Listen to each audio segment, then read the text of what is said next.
Sa pagbabalik ng veteranong aktor na si Jeffrey Santos sa Isang Araw, the movie, naniniwala ito na mas maganda ang ikatlong yugto kumpara sa naunang dalawang serye. Alamin natin kung bakit sa report ni Brian Evangelista.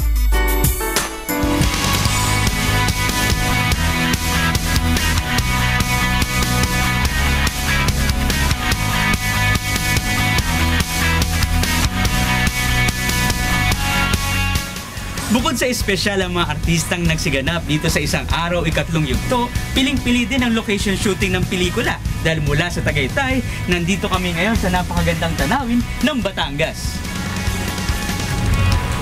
Bukod sa mga magagandang eksena, kapansin-pansin din ang mga breathtaking views na mapapanood sa pagbabalik ng Isang Araw, ikatlong yugto. Tapos yung mga locations natin, kakaiba. It's not always that you see locations like these.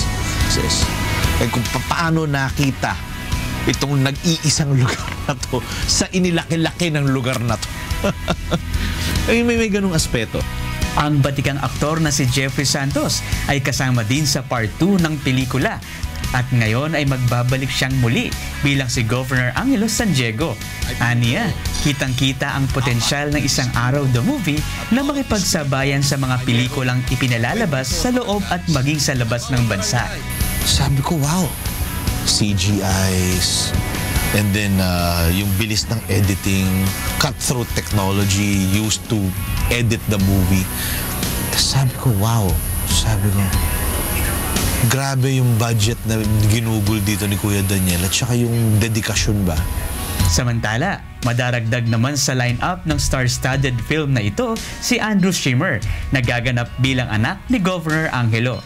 Ayon kay Andrew, matagal na niyang pinananabikang mapasama sa one-of-a-kind film. Kasi pag minsan matagal ka na, minsan kahit na dumadating yung project, nawawala na yung excitement.